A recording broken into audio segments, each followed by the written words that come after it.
오늘도 이렇게 야고보서 2장에 있는 이 말씀을 통해서 하나님께서 주시는 은혜를 우리가 함께 나누기를 원합니다. 이 야고보서 2장에는요, 예수를 믿는다는 것이 무엇인가, 또 예수를 믿는 자의 믿음에 대한 이 깊은 이야기를 야고보가 기록을 하게 됩니다. 우리 기독교인들이 믿음이 있다고 이렇게 말할 때 구체적으로 무엇을 믿는가 우리 성도들 이렇게 물어보면 쉽게 이렇게 얘기하죠. 예수 믿는 겁니다. 예수 믿는다는 게 뭔가 이렇게 물어보면 예수님이 십자가를 믿고 구원받는 것입니다 라고 말하게 됩니다. 그러나 우리가 예수 그리스도의 십자가를 믿고 이 구원받았다고 할 때 이 구원받은 삶을 구체적으로 어떻게 증명할 수 있는가? 내가 구원받은 게 뭔지를 증명 한번 해보라. 여러분, 예수를 믿고 구원받은 사람이 믿는 사람과 살아가는 삶이 별반 다를 게 없다면 사실은 예수를 믿는다는 것이 무엇인지 사실 이렇게 딱 대놓고 말하기 쉽지 않다는 거예요. 예수를 믿는 믿음이 있다는 게 뭔지 우리가 사람들이 의문을 가지게 되는 겁니다. 단지 우리가 예수를 믿고 주일날 그냥 교회 가서 예배드리고 기도하는 것만 있지 가정에서나 직장에서나 불신자들과 별로 뭐 다를 게 없다면 사람들은 예수 믿는 사람들을 칭찬하거나 존경하지는 않을 겁니다. 또 전도하기가 쉽지 않을 겁니다. 그렇다면 과연 예수를 믿는다는 것을 우리가 어떻게 삶으로 증명해낼 수 있는가, 이것을 한번 생각해 봐야 되는 거죠. 그래서 오늘 야고보는 오늘 2장에 이 성도의 이 믿음이라는 것은 삶으로 반드시 드러나야 된다. 여러분, 하나님 말씀을 믿는다고 할 때 말씀을 순종하는 모습이 반드시 나타나야 우리의 믿음을 증명할 수 있다라고 말씀을 하게 되는 겁니다. 그래서 야고보는 오늘 유명한 말을 하게 되죠. 행함이 없는 믿음은 죽은 것이라 하는 말씀을 하게 되는 겁니다. 그래서 야고보는 오늘 2장 1절에서 7절까지 그 당시에 이 기독교인들이 예수를 믿는다고 하면서 세상 사람들에게 본이 되지 못하는 세상 사람과 똑같이 살아가는 모습을 책망하는 모습을 먼저 기록을 하게 됩니다. 그게 뭐냐 하면 회당에 이 성도들이 말씀을 들으려고 왔을 때 스스로 부자와 가난한 자를 서로 판단한다는 거예요. 세상 사람들하고 똑같이 기준으로 사람을 판단하게 됩니다. 여러분 2절 한번 보십시오. 거기 2절에 보시면 만일 너희 회당에 금가락지를 끼고 아름다운 옷을 입은 사람이 들어오고 또 남루한 옷을 입은 가난한 사람이 들어올 때 너희가 아름다운 옷을 입은 자를 눈여겨보고 말하되 여기 좋은 자리에 앉으소서 하고 또 가난한 자에게 말하되 너는 거기 서 있든지 내 발등상 아래 앉으라. 이 발등상이 뭐냐면 발판이다. 발판. 우리 식으로 말하면 신장이 있는데 저 뒤에 가서 앉으라 이렇게 말한다는 거예요. 너희끼리 서로 차별하며 악한 생각으로 판단하는 자가 되는 것이 아니냐 이렇게 말씀하죠. 여러분, 당시 기독교인들이 실제로 이런 생각을 하고 이런 삶을 살았다는 겁니다. 그래서 야고보가 이렇게 예를 들면서 이 한 가지를 가지고 책망을 하는 겁니다. 여러분, 하나님 말씀을 믿음으로 죄인들이 구원을 받았다면 다 같은 한 가족이 된 것이죠. 믿음의 형제가 된 것입니다. 근데 같은 믿음으로 서로 섬겨야 될 텐데 하나님 말씀의 기준으로 사람을 대하지 않고 세상의 사람들, 세상의 상식으로 사람을 대한다는 거죠. 그래서 돈이 있고 힘 있는 사람들에게는 사랑하고 섬기려고 하고 가난한 자는 멸시를 하는 겁니다. 당시 기독교인들이 그 마음속에 말씀의 기준이 아닌 세상의 물질이 기준이 되어 있는 것이죠. 그래서 이 부자는 복을 받은 사람들이라 높은 지위에 있는 사람들은 하나님께서 함께 하시는가 보다 이렇게 이제 착각을 하는 겁니다. 또 가난한 사람은 믿음이 없어서 그렇지 하나님께 죄를 지어서 하나님이 도와주지 않는 거다 이렇게 오해를 했다는 것이죠. 그러나 하나님께서 보실 때는 그렇지 않다는 겁니다. 여러분 5절 한번 보십시오. 5절에 보시면 야고보는 하나님 말씀을 한번 들어봐라 이렇게 말씀하죠. 하나님께서는 가난한 자를 택하사 믿음에 부유하게 하시고 또 자기를 사랑하는 자들에게 약속하신 나라를 상속으로 받게 하지 아니하셨느냐. 하나님께서는 이 가난한 자를 택하신 겁니다. 그리고 믿음으로는 부유하게 하셨다. 세상에서 이 물질의 가난함으로 좀 힘든 사람들에게는 하나님이 믿음을 주신다는 거예요. 믿음의 부유함, 믿음의 부자가 되게 하신다. 그래서 이 믿음이 부유한 자들은 약속의 나라, 하나님의 나라 천국을 상속을 받게 되는 것이다. 그 믿음 때문에 하나님 나라를 들어가게 하는 것이다 라고 말씀을 하는 겁니다.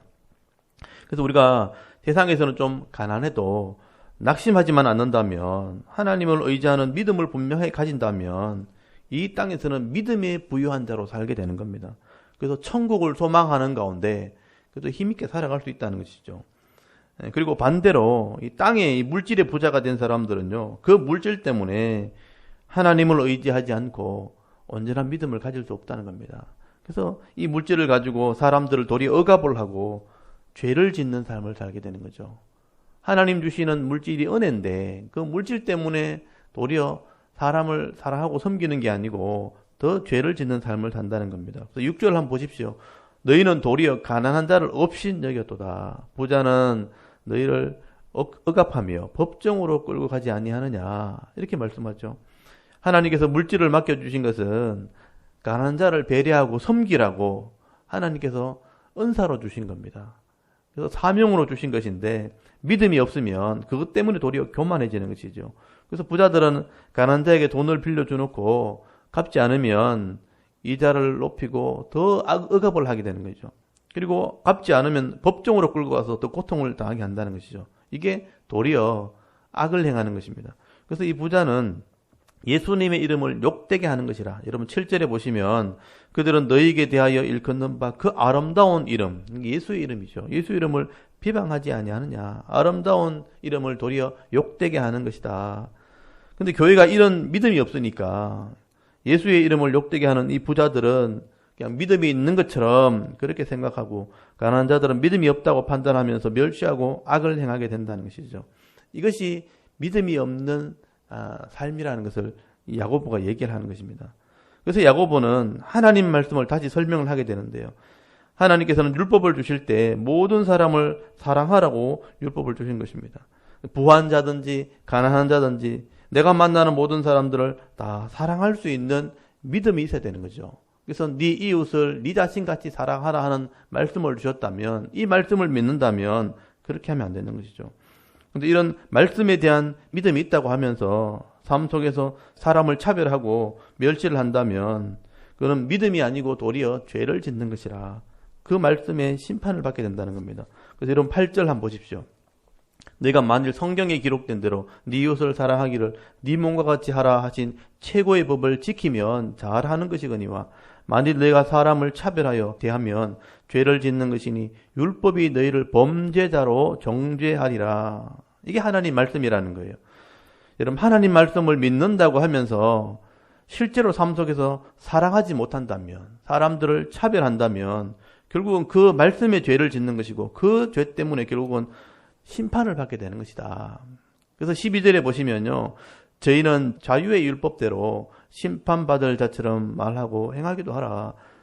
긍휼을 행하지 않은 자는 긍휼 없는 심판이 있으리라. 긍휼은 심판을 이기고 자랑하느니라. 이 번역이 좀 어렵게 돼 있죠. 말이 좀 어렵게 돼 있지만 이 자유의 율법이란 게 뭐냐면 우리를 자유케 하는 예수님의 법, 그러니까 사랑의 법을 얘기하는 거죠. 여러분 이런 사랑의 법을 가지고 말씀대로 행할 때 심판을 받지 않게 되는 것이다. 그래서 긍휼, 이 긍휼이 바로 불쌍히 여기는 마음, 사랑이죠. 사랑을 행하지 않는 자는 이 사랑 없는 심판을 받게 되는 것이다.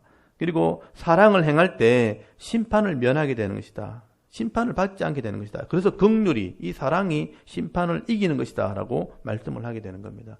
결국 야고보는 내가 믿음이 있다, 내 이웃을 네 몸같이 사랑하라 하는 이 말씀을 믿는다면 실제로 사람을 차별하고 물질의 기준을 따라 살아가는 사람이 되면 안 된다는 거죠. 그래서 이런 사랑을 하라는 말씀을 믿고 있다고 하면서도 실제로 사랑하지 않는다면 그 사람은 믿음이 없는 사람이죠. 그러니 그 사람은 결국은 구원을 받는 게 아니고 심판을 받게 될 것이라. 그래서 여러분 14절부터 26절까지 보시면 야고보가 진짜 하고 싶은 말, 실제로 하고 싶은 말을 기록을 하게 됩니다. 여러분 14절부터 보시면요, 내 형제들아, 성도들에게 하는 말입니다. 만일 사람이 믿음이 있노라 하고 행함이 없으면 무슨 유익이 있으리요? 그 믿음이 능히 자기를 구원하겠느냐? 이게 야고보가 하고 싶은 말입니다. 여러분 행함이 없으면, 믿음이 있다고 하고도 행함이 없다면 그 믿음이 너를 진짜 구원할 수 있는 믿음인지 한번 생각해 보라. 여러분 15절에도 보시면요. 내가 예수를 믿고 말씀을 믿는다고 하면서 내 이웃 중에 헐벗고 가난한 사람 있죠. 또 일용할 하루에 양식이 없는데 옷도 안 주고 먹을 양식도 안 주면서 말로만 평안히 가라, 덥게 하라, 따뜻하게 하라, 배부르게 하라, 뭘 좀 먹어라 이렇게 말로만 한다면 그 말로 하는 사람이 무슨 유익이 있겠느냐. 그래서 17절 보시면 이와 같이 행함이 없는 믿음은 그 자체가 죽은 것이라. 이게 야고보의 말입니다. 믿음이 있다 하고 하면서 행함이 없다면 그 믿음은 죽은 것이라 아무런 유익이 없다는 것이죠. 여러분, 우리 속에 이웃을 사랑한다는 이 말씀을 믿는 믿음이 있다면 어떤 형태로든지 이런 믿음이 삶으로 드러나야 되는 겁니다. 그래서 18절을 보시면요. 어떤 사람은 이 진짜 믿음 있는 사람들이죠. 말하기를 너는 믿음이 있고 나는 행함이 있으니 행함이 없는 네 믿음을 내게 보이라. 나는 행함으로 네 믿음을 보이리라. 나는 행함으로 내 믿음이 있다는 것을 증명하겠다. 결국 우리 믿음은 행함과 같이 있어야 온전한 믿음이라고 말할 수 있는 것이죠. 그러므로 우리 믿음은 그냥 막연한 믿음이 되어서는 안 된다는 겁니다. 반드시 행함으로 드러나야 되고 나타나야 그것이 믿음이라고 인정할 수 있다는 거죠. 그래서 19절을 보시면요. 구원이 없는 귀신도 하나님을 믿고 떤다는 거예요. 구원이 없는 귀신도 하나님을 이렇게 알고 있다는 것이죠. 그래서 여러분 하나님을 생각 속에서 믿고 그냥 생각만 하는 귀신들은 하나님을 알기는 하지만 말씀대로 사랑하지는 않죠. 그래서 실제로 말씀대로 사람들을 존중이기나 섬기지는 못한다는 거죠. 그냥 알고 있는 겁니다. 여러분 귀신들도 그냥 하나님을 알지 행함이 없는 거예요. 그래서 이 귀신은 근본적으로 악하기 때문에 심판을 받게 되는 것이죠. 그래서 야고보는 이런 행함이 있는 믿음이 무엇인가 한번 생각해봐라. 그냥 우리가 알고 있는 것으로 그치는 것이 아닌가 한번 생각을 해보라는 겁니다. 그래서 야고보가 행함이 무엇인가, 믿음 있는 행함이 무엇인가, 구약에 있는 두 사람의 예를 들어서 마지막으로 설명을 하게 됩니다. 여기 21절 한번 보십시오. 아브라함이 이삭을 제물로 바칠 때 행함으로 자기 믿음을 증거했던 것처럼 이렇게 믿음이라는 것은 누구나 다 알 수 있도록 행함으로 드러나야 된다. 여러분 하나님께서 이삭을 바치라고 할 때 아브라함이 죽은 자와 같은 자기 몸에서 이삭을 주신 하나님이라면 내가 하나님께 바쳐도 제물로 바쳐도 또 주실 것이라는 그런 믿음이 있었다는 거예요. 그런 믿음이 있었기 때문에 이삭을 진짜로 제단에 제물로 바칠 수 있었다는 것이죠. 그래서 22절에 보시면 네가 보거니와 믿음이 그의 행함과 함께 일하고 행함으로 믿음이 온전하게 되었느니라. 여러분 믿음이 행함과 함께 일을 해야 된다는 거예요. 그래서 행함이 있을 때 이 믿음이 온전하게 되는 거다. 인정을 받을 수 있는 거다. 그리고 24절 25절에 보시면 여호수아에서 나오는 이 기생 라합에 대한 믿음을 이야기합니다. 25절에 또 이와 같이 기생 라합이 사자들을 접대하여 다른 길로 가게 할 때에 행함으로 의롭다 하심을 받은 것이 아니냐 이렇게 설명을 하게 되죠. 여러분 기생 라합은 그 시대에 가장 비천한 사람이었습니다. 이 직업이 기생이잖아요. 아무도 알아주지 않는 그런 비천한 사람이었지만 하나님과 언약하게 되어지면 살게 된다는 소문을 들은 거예요. 소문을 듣고 이 하나님을 믿었다는 겁니다. 그 믿음이 어떻게 드러났는가? 이 정탐꾼들, 의인들이 왔을 때 그 믿음으로 그들을 접대했다는 것, 살려주었다는 것입니다. 믿음으로 드러났다. 아무도 그렇게 하지 않는데 라합은 그런 삶이 있었다는 것은 그 속에 믿음이 있었다는 것을 증거했다는 것이죠. 그래서 하나님에 대한 분명한 믿음이 있었기 때문에 하나님과 언약하면 살 수 있다는 말씀에 대한 믿음이 있었기 때문에 정탐꾼을 살려내는 행함을 가지게 된 거죠. 만약에 이런 믿음이 없었다면요. 라합이 정탐꾼을 고발했어야죠. 그리고 정탐꾼을 죽이는 삶을 살았을 것입니다. 근데 그런 사람들을 살려주고 이런 사람들을 대접했다는 것은 믿음이 있었다는 것을 증명한 것이죠. 그래서 이 라합은 행함으로 그 속에 믿음을 증명했다는 것이죠. 그래서 하나님께서는 이런 라합의 행함 있는 믿음을 보시고 그 집에 있는 모든 사람을 살려주게 된 것입니다. 그래서 이 라합이 결국은 예수님의 족보에 들어간 사람 아닙니까? 라합이 이 정탐꾼이었던 살몬과 결혼하게 되었고 또 살몬이 보아스를 낳을 때 보아스는 오벳을 낳고 오벳이 이새를 낳고 이새가 다윗을 낳게 되었는데 이 다윗의 후손을 통해서 예수 그리스도가 태어나게 된 것입니다. 그래서 이 행함 있는 믿음 가진 라합이 결국은 하나님께 인정을 받게 된 것이죠. 이렇게 하나님을 믿는 믿음, 예수를 믿는 믿음, 말씀을 믿는 믿음은 어떤 형태로든지 삶으로 드러나야 그 믿음이 온전하게 되어지는 것입니다. 그래서 오늘 26절 제일 마지막 절의 결론이죠. 영혼 없는 몸이 죽은 것 같이 행함이 없는 믿음은 죽은 것이니라. 이게 야고보의 생각이고 야고보의 믿음이었습니다. 결국 야고보는 이 믿음과 행함은 같은 것이라는 것을 말씀을 하게 되는 것입니다. 그러므로 믿음은 행함으로 온전해지고 행함은 믿음을 증명하게 되는 것이다. 근데 우리가 이 부분을 좀 깊이 생각을 해야 되는 겁니다. 우리가 이런 믿음을 가지고 있는지를 오늘도 이 말씀을 통해서 점검할 수 있기를 바랍니다. 나는 과연 이런 행함이 있는 믿음이 있는지 한번 점검을 해봐야 되는 것입니다. 사실 오늘날 많은 성도들이 예수를 믿는다고 말하지만 사실은 이런 행함 있는 믿음이 그렇게 많지 않습니다. 주일날 이렇게 교회에 와서 거룩한 모습으로 예배는 드리지만 실제 삶 속에서 들었던 말씀들을 행함으로 나타내는 사람은 많지 않다는 것이죠. 그렇다면 이 야고보의 말대로 하면 이런 행하지 않는 믿음, 이런 행함이 없는 믿음이 우리 속에 있다면 우리가 과연 구원을 받은 사람이라고 할 수 있겠는가 한번 깊이 생각해 봐야 되는 것입니다. 그러므로 우리가 이 야고보의 말씀을 신중하고 또 진지하게 좀 들어봐야 되는 것이죠. 내가 예수를 믿는다고 하는 것이 단순한 것이 아니다라는 것을 우리가 좀 깊이 생각을 해야 됩니다. 내가 과연 하나님 믿고 말씀을 믿는다면 이 말씀이 실제 삶 속에서 증거가 되어지고 있는지 점검을 해보시고요. 혹시 이런 행함이 없는 이런 믿음이 있다면 말씀대로 행하려고 힘을 써야 되고요. 애를 써야 되는 것입니다. 그래서 여러분 예수님께서 마태복음 7장 21절에 보시면 이런 말씀을 하십니다. 나더러 주여 주여 하는 자마다 다 천국에 들어갈 것이 아니요 다만 하늘에 계신 내 아버지의 뜻대로 행하는 자라야 들어가리라.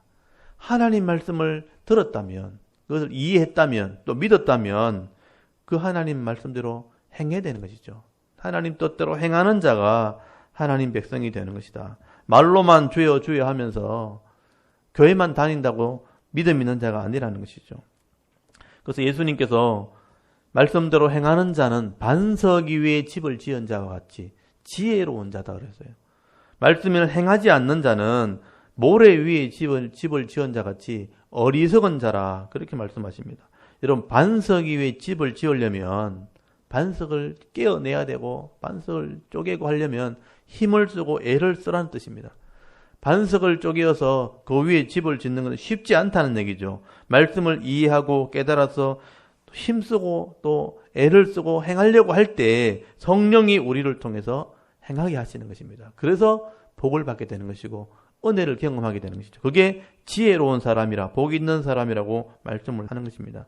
여러분 이 말씀들을 마음에 깊이 생각하시면서 오늘도 내게 주신 이 말씀을 믿음으로 순종할 때 성령의 능력으로 행할 때 이 땅에서 하나님 자녀의 복을 받아 누리시면서 거룩한 삶, 또 복 있는 자의 삶을 살아갈 수 있는 저와 여러분의 믿음이 될 수 있기를 주의 이름으로 축원합니다.